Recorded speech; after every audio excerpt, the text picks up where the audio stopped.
dakwah orang kafir yang masuk Islam. Dan patut kifayah juga untuk orang Islam ajak orang Islam balik kepada Islam.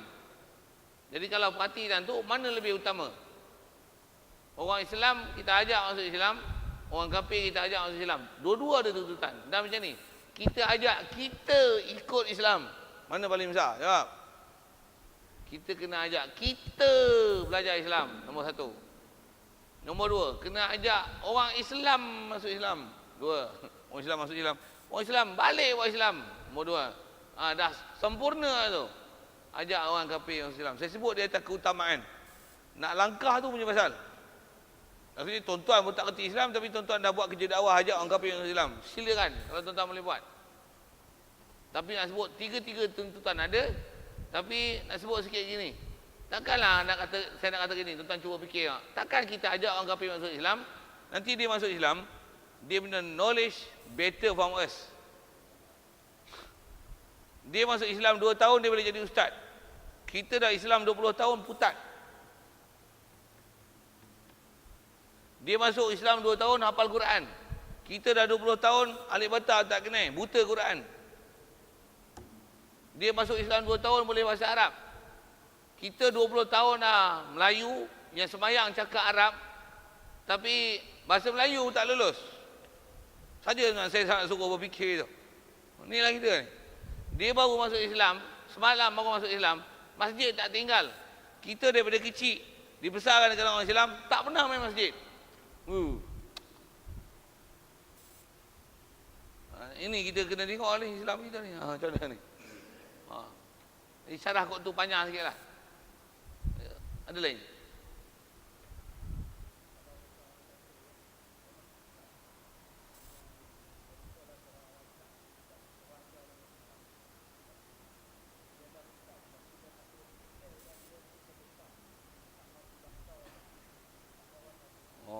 Tak mau orang tahu. Soalan yang ditanya ialah ada orang kafir yang dia dah masuk Islam, ada orang ajar dia pun masuk Islam, tapi dia tak mau isytihar diri lah. Mungkin mungkin faktor-faktor bahaya orang tahu dan sebagainya. Atas kaedah kita dalam fiqh atau sebut ulama, begitu juga kaedah-kaedah ni, dah ada orang ajar dia mengucap kalimah syahadah, atas kaedah syarak dah lulus, selesai. Di atas dia tak mau declare tu, mungkin masalah kaum dia, bangsa dia, kaum kerabat dia, seumpama itu. Jadi kerana itu dia tak minta diisytiharkan. Macam mana pun dari sisi kaedah syarak dah sah. Memang we are brothers lah dengan dia kan. Macam mana pun atas kaedah dia macam ni sikit. Bila tak berdaftar, bila dia mati esok, katalah dia mati, memang dah cantik lah tu, tapi kat kita pula jadi masalah. Pasal apa? Dia masuk Islam, kita nak selesaikan jenazah dia cara Islam, tapi kita tak ada proof nak buktikan dia masuk Islam. Kita dah cuai. Maksudnya kita tak kemas dari sisi tindakan sistem perfilan kita, yang kita boleh buktikan dia memang dah masuk Islam secara berdaftar. Jadi bila dia mati, tanggungjawab kita. Tuan-tuan, pasal kita kena tunaikan jenazah dia mengikut cara Islam, tapi tak ada boleh proof. Jadi nanti jasad dia diambil oleh kaum kerabat dia, bakar, tanam perguruan kafir. Jadi kat kita dah ada dosa pasal kita telah membiarkan orang yang memang Islam dikuruskan dengan cara tak Islam. Jadi di atas sah-sah. Cuma kalau pandang jauh sikit, dosa kat kita.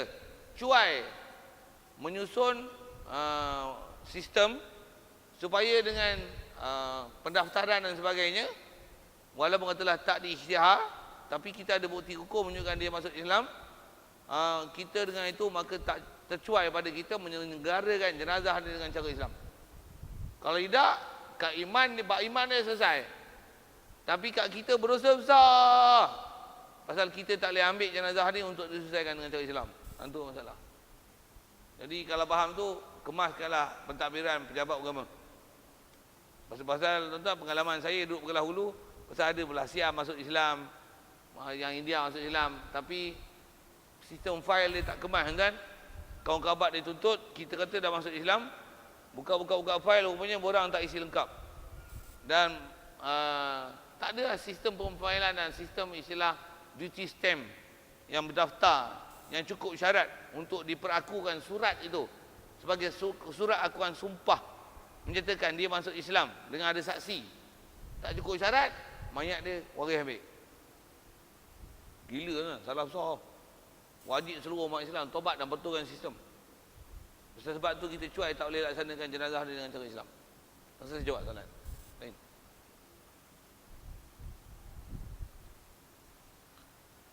Baik, kalau kita kena semak bab tu tuan-tuan, kita punya pejabat agama pun kalau tengok, baik pejabat agama ke, pejabat bab asal bab akidah ni pun kantoi. Bukan cerita bab jauh-jauh ya, bukan cerita bab hudud-hudud dah bab ni habis. Teruk kita. Baik, macam mana pun kita habiskan sikit rukun Islam itu. Jadi rukun Islam pertama, syahadah dia benda paling besar sekali lah.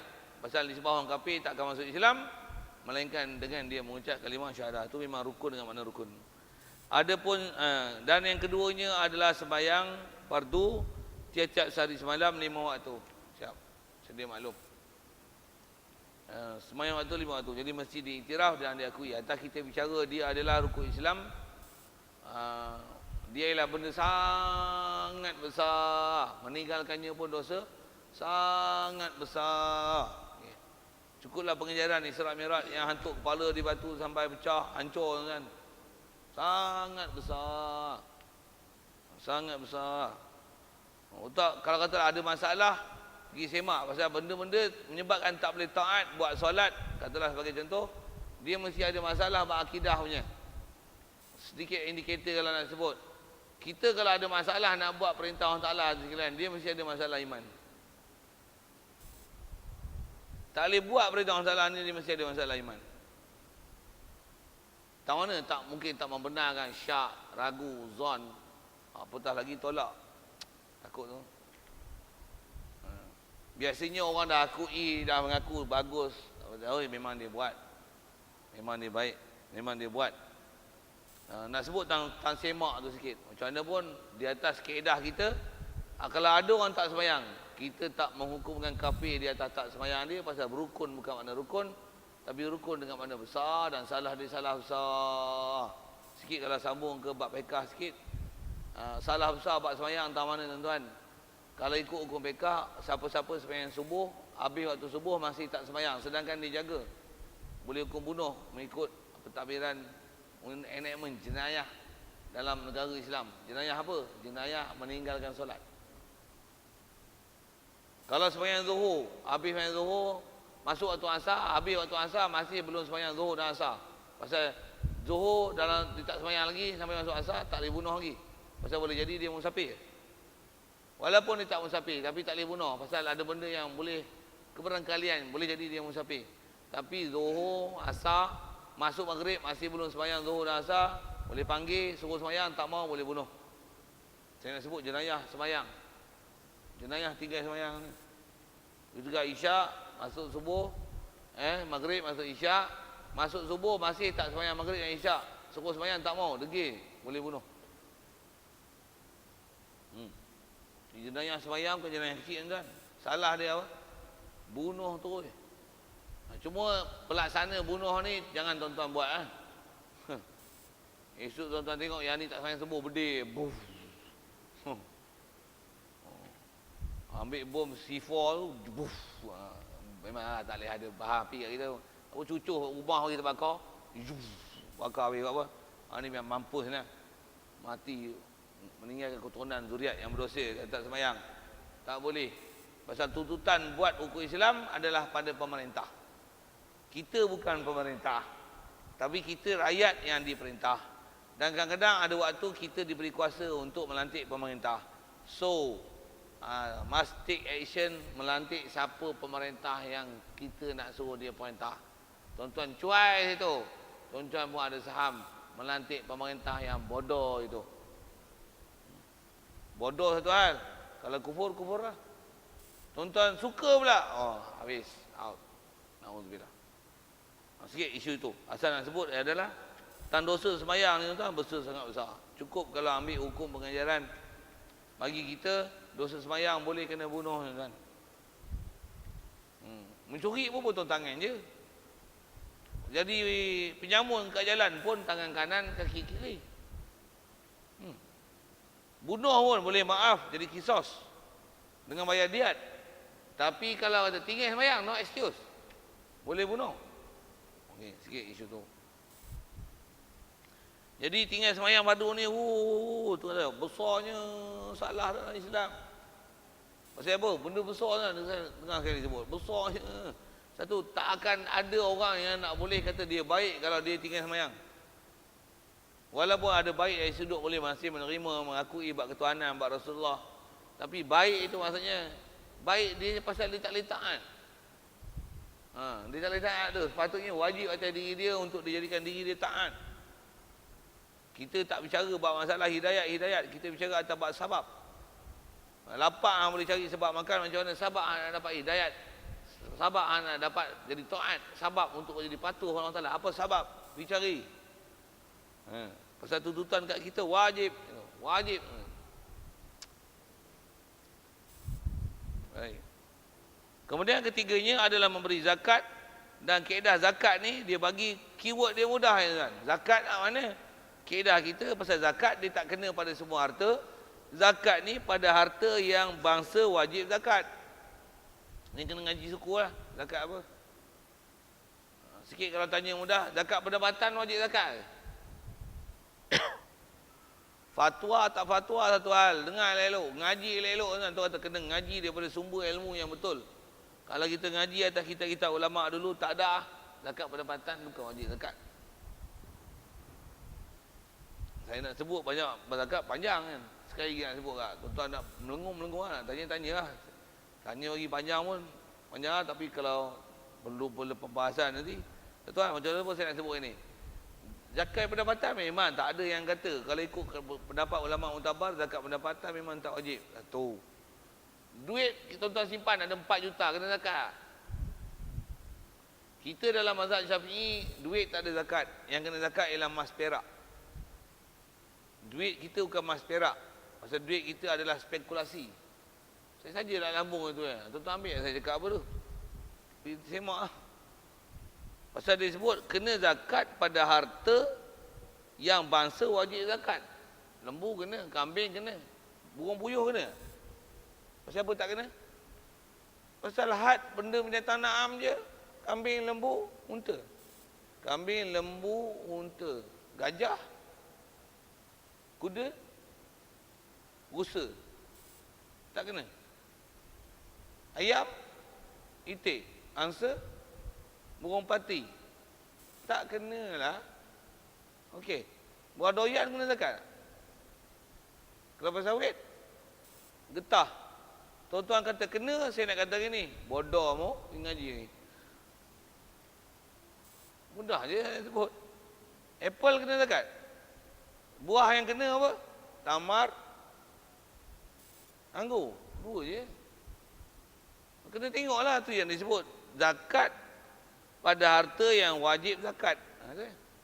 Bukan semua harta kena zakat. Tuan-tuan ada gelang. Kalau tuan-tuan gelang, kalau lelaki itu tuan-tuan ada gelang. Gelang tuan-tuan. Gelang tu waris, pusaka arwah mak. Tapi tak bagi bini. Pasal apa? Bagi pinjam boleh. Yang tu kalau cukup nisab kena zakat pasal tuan-tuan punya. Dia tak jadi perhiasan. Pasal bukan perhiasan tuan-tuan. Nak syarah tu panjang. Buat zakat tu. Tapi ngaji bekah. Okey. Nak sebut. Buat zakat lah. Mana yang wajib zakat, memang jangan dinafi zakat wajib. Begitu ya kaedah gini. Mana yang tak wajib zakat, jangan dikata wajib. Itu pun disiplin ya. Pasal disiplin mana nak kata wajib tak wajib. Semayang 5 waktu wajib. Yang sunat jangan kata wajib. Jangan yang wajib pun kata sunat. Semayang subuh sunat je tadi. Murtad tu. Pasal menafikan wajib. Begitu juga jangan wajibkan apa tak wajib. Tu pun boleh jadi murtad juga. Pasal ubah hukum namanya. Semayang duha ni wajib. Tak semayang duha kafir. Buh kafir tu. Mana boleh? Mana boleh kafir orang tak semayang duha? Semayang duha wajib tu bersalah. Nah kalau atas jalan memperolok-olok dan mempermainkan agama, boleh jatuh kubur. Kalau dia kata aku perwajibkan diri aku kena buat duha, tu jadi nazar. Tu ngaji buat lain. Banyak kena ngaji kan. Saya kata kan, buat hukum Islam ni, Rasulullah ajar semua lah, sebiji-sebiji. Kena ngaji elok-elok. Okey, macam mana pun asal nak sebut, mana yang kena zakat tak kena zakat tu. Mana kena zakat, kena bayar. Yang mana tak kena zakat, tak payahlah bayar. Nak sebut itu. Mewajibkan apa tak wajib, salah. Apa? Melepaskan apa yang wajib, salah juga. Okey, dua. Lagi yang keempat, puasa Ramadan. Nak buat Ramadan pula. Yang ni kena ngaji suku juga buat Ramadan ni. Kita lah Ramadan, tengok anak bulan. Tengok memang tengok. Tapi keputusan berdasarkan bulan ke berdasarkan kira? Berdasarkan kira. Kalender tu tuan-tuan. Tuan-tuan tengok ya kalender tu. Itulah puasa, itulah raya. Lah ni. Kalau ikut kaedah Islam macam ni. Tengok katalah kalender dah ada kiraan kalender. Dengar saya sebut. Kalender ada kiraan kalender. Tapi untuk menetapkan puasa, dia mesti dengan kaedahnya tengok anak bulan. Sikit saya sebut itu kepekah sikit. Saya sebut ni pun kalau tuan-tuan ada kebolehan buka kitab Jawi, buka kitab Jawi, abah harap tuan-tuan buka kitab ulama bahar dulu. Detail gilanya tuan, satu persatu bab tu. Saya nak sebut gini ya. Apa dia? Nak tengok anak bulan itu penentu puasa. Katalah memang sepatutnya nampak bulan pun besar dah. Tapi hari itu hujan. Semua tempat hujan. Memang sepatutnya nampak, tapi pasal hujan tak nampak. Kena tak puasa esok? Kena tak puasa esok? Asal kaedah kita dalam fiqh atas sebut ulama, Rasulullah pun sebut tak kena puasa. Pasal apa? Mendung. Tak nampak anak bulan. Walaupun kiraan besar gila lah. Daripada ufuk langit tu, katalah 10 darjah. Tebal, tinggi tu. Waktu terbenam tu. Tentu kau akan jadi falak lah, kena faham benda tu. Jadi kalau faham tu, kau barangkali lihat, nampak ada. Tapi pasal, sepatutnya pun memang nampak. Tapi pasal hujan, mendung, tak nampak. Puasa tak esok? Tak. Walaupun katalah kalender, 1 hari bulan esok. Jam pun, jam kita memang dah ada set tu. Masihi, Hijri. Masihi, tengok Hijri esok, 1 hari bulan. Tapi anak bulan mendung. Esok tak puasa lagi. Walaupun tulis 1 Ramadan tu. Wajibkan juga puasa pada benda yang tak wajib. Salah. Pasal melanggar peraturan syarak. Tu. Satu, dia bukan kuasa kita tuan-tuan nak kira tu. Majlis Keputusan Raja-Raja hari ini menetapkan bahawasanya tarikh permulaan Ramadan adalah esok. Bukan dia orang kata pemutus. Dia mesti jadi pemutus pun. Kalau saya sebut ini, panel syariat dia, panel syar'i dia, mesti ahli panel yang panel betul-betul ikut kaedah-kaedah syarak. Bukan panel yang nama panel, tapi bukan ahli panel. Yang sepatutnya jadi ahli untuk di panel kan. Bahkan tengok semua taklid, tapi fatwa macam-macam kan. Ini pening semalam ni. Saya sebut tu ke puasa ke? Raya sama, itu juga lah isu-isu semasa lain. Dia mesti ahli panel ni, memang ahli panel yang memang jaga semua hukum syarak. Hati-hati dengan hukum syarak untuk buat hukum. Ahli panel ni yang boleh buat hukum. Ahli panel cerai-cerai jokian tak boleh kan. Kalau tuan-tuan saya panggil ya, jadi ahli panel semua boleh tak? Setuju tak tuan-tuan boleh jadi ahli panel? Buat ketetapan organ boleh didema ataupun tidak? Boleh? Kita buat mesyuarat. Memantang gedong boleh? Jangan buat hal tuan-tuan tak ahli, baik lari balik kampung ni. Tengok orang bahar boleh, tapi tuan-tuan bukan ahli. Kat Malaysia ni yang tak ahli telah buat keputusan, tu pening tu.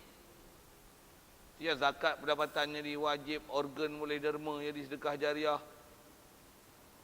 Semayang, kalau buat kenduri kahwin, tuan rumah boleh jamak zuhur dengan asar. Pening-pening kita dengar.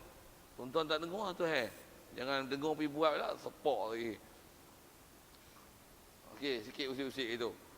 Itu puasa Ramadan. Kena belajar disiplin ilmu dia betul-betul. Pasal kena belajar kan, bukan boleh buat bodoh-bodoh. Untuk tang puasa tak puasa, tarawih tak tarawih, tu lagi atas apa. Untuk buat ketupat, kita tu lebih. Kuih raya, manjarin. Okey, siap. Kelimanya adalah mengerjakan haji atau orang yang kuasa kepadanya akan jalan. Sama juga. Jadi kalau ikut bab haji ni dia berbuat syarat. Orang siapa ada kemampuan, puasa pun ada syarat, kemampuan Sembahyang pun ada syarat, semua ada syarat. Damping ngaji bab masing-masing lah. Cuma kitab kita ni, kitab akidah, dia tak syarah panjang. Macam mana pun dia nak sebut sikit perhabis bab haji. Baik, syarat pergi haji mestilah ada kemampuan, maka tiada wajib pergi haji atau orang yang tiada kuasa pada hisi. Siapa yang tak ada kemampuan pada hisi, maksudnya pada pandangan panca indera kita tengok memang dia tak mampu, memang tak wajib lah. Tiada ia, seperti tiada ada belanja tak ada. Itu istilahnya tak mampu hisi. Maksudnya memang tak ada belanja, memang tak wajib. Tak wajib. Bukan nafi wajib haji, menafikan pelaksanaan tu tak wajib kerana syarat yang tak cukup. Kalau kata haji, nak pergilah. Kalau orang bagi duit gede-gede sangatlah nak pergi Mekah. Dah tunggu gilir 10 tahun tak terbit lagi nombor. Surat tak panggil lagi. Bayar habis lama lah. Katalah itu. Bagus semangat tu. Macam mana pun dia nak sebut ni. Jadi kalau tak ada belanja tak wajib. Atau tiada kuasa maknawi. Yang ni perhati sikit dia nak sebut. Tak kuasa maknawi. Contoh maknawi. Maksudnya maknawi ni dia bukan boleh tengok dengan mata kepala. Tapi maknawi ni ataupun hukmi. Hukum dia hukum tak kuasa. Mana? Seperti diambil cukai. Seperti nak pergi buat haji, kena cukai. Wajib tak bayar cukai? Isu cukai pula. Saya bukan tanya GST. Cukai nak pergi haji. Pergi haji kena cukai, Tuan. Kena. Cukai apa? Cukai buat pasport. Cukai yang tu. Cukai apa lagi? Cukai tuan-tuan nak dapat visa untuk pergi sana. Kena cukai tu, Arab Saudi ambil bayaran. Berapa yang tanya saya? Tanya tamu haji lah. Dia ambil cukai. Kerajaan Malaysia ambil cukai. Cukai apa? Cukai. Kalau ikut macam-macam benda nak cukai. Barang tuan-tuan bawa kena cukai. Semua tu dah diselesaikan dengan bayaran tuan-tuan. Cuma benda tu tak di-invoice dengan kita apa bayaran tu. Kalau katalah 12,000, apa dia penyertaan? Tambang kapal terbang berapa? Duit makan di semua tempat berapa? Sepatutnya dia kena bagi invoice. Muamalat tuan-tuan kalau ikut bila bayar bayaran, tuan-tuan pergi kedai mana-mana pun sepatutnya atas tertib lani punya sistem perniagaan. Dia mesti ada invoice tu. Apa dia kerja apa, dia ambil charge, labor charge, tak charge apa. Patutnya dimaklum kan. Baru kita tahu sebagai pengguna, tu hak pengguna. Patutnya dia kena label kapal terbang macam ni, duduk di hotel transit macam ni. Cukai Wahabi 1,000 macam ni. Malaysia ambil kerajaan ni, duit dam tamatok dia ambil siap 800 pasal kambing sekok. Dia tolak, dia kena cerita patutnya. Dam tamatok ni baki-baki 8 kupang, minta halal 8 kupang. Dia minta sedekah kita. Wajib penyertaan nak tu. Tak bagi. Tanpa bisa pergi haji dapat invoice lah. Penyertaan kewangan macam kat tu. Duit band apa, Pak Gad berapa, di tangan berapa, CIMB berapa, boleh. Ni. 12,000 berapa keluar, apa masuk ni.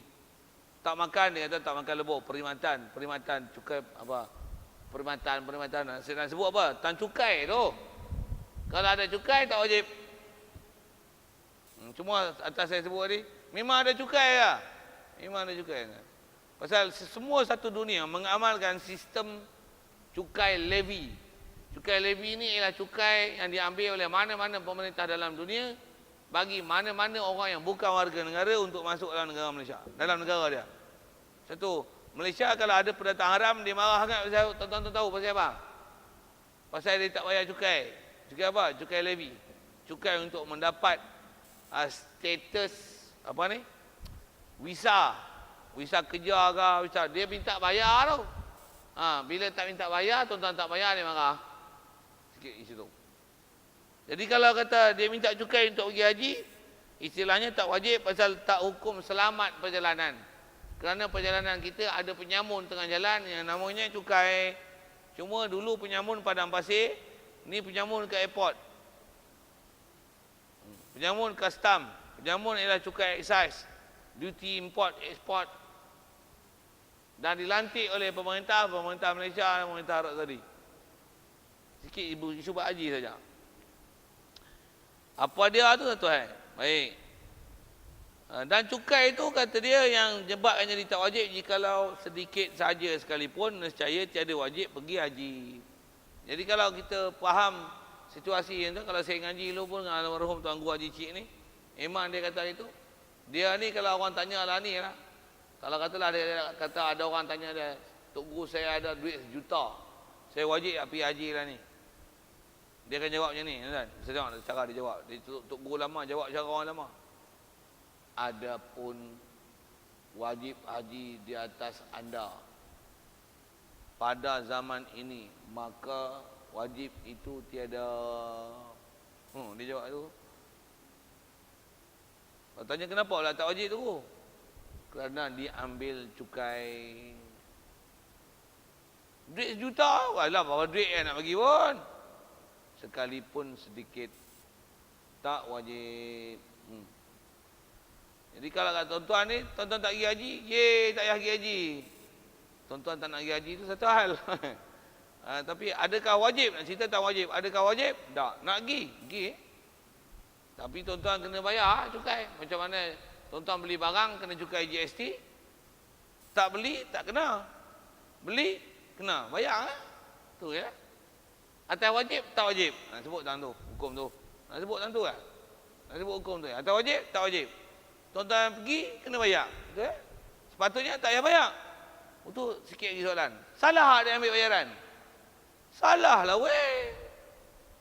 Pasal kaedah bayaran ni, apa perkhidmatan yang dia ambil? Panjang tu cerita perkhidmatan tu. Pasal dia service tax. Government service tax. Service tahu tak? Orang lain jual, orang lain ambil cukai. Dia macam cukai cerita cowboy kita tengok. Nak jaga kampung ni aman, bandar ni aman, pekan ni aman, bayar seorang RM50 satu kedai. Keredak penyamun masuk kedai. Dia lah penyamun tu. Siap, sikit lah aku tu. Ada pun mengaku. Kita tangguh situ. Ada pun mengaku mahu dan menerima rukun Islam. Jadi asal kita bicara tu, rukun Islam ni sebab buat, dia adalah furu'i. Dia cerita jelaskan balik. Mengaku rukun Islam, apa dia hukum? InsyaAllah kita jumpa akan datang. Jadi kita bicara ini ni, banyak tentang istilah rukun, dengan makna rukun tadi. Apa uraian sekali lalu tu. Dan panjangan ke bab syahadah. Sekali lalu kepada bab rukun-rukun Islam. Dan apa lagi konten Islam yang lain. Sekali lalu kita sebut itu. Wallahualam yang baik pada Allah Ta'ala. Silap salah kasar wasit tak sedap dengar untuk Islam panggil. Jadi pun soalan kalau ada sekitar itu.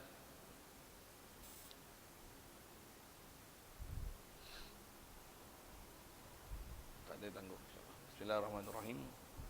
Allahumma nawwir qulubana min nuri hidaytika kama nawwartal arda min nuri syamsika wa nabada bi rahmatika ya arhamar rahimin. Warzuqna fahaman nabiyyin wa hifdzal mursalin wa ilhamal malaikatil muqarrabin. Wa sallim tasliman ala jamil anbiya'i wal mursalin walhamdulillahi rabbil alamin. Assalamualaikum warahmatullahi wabarakatuh.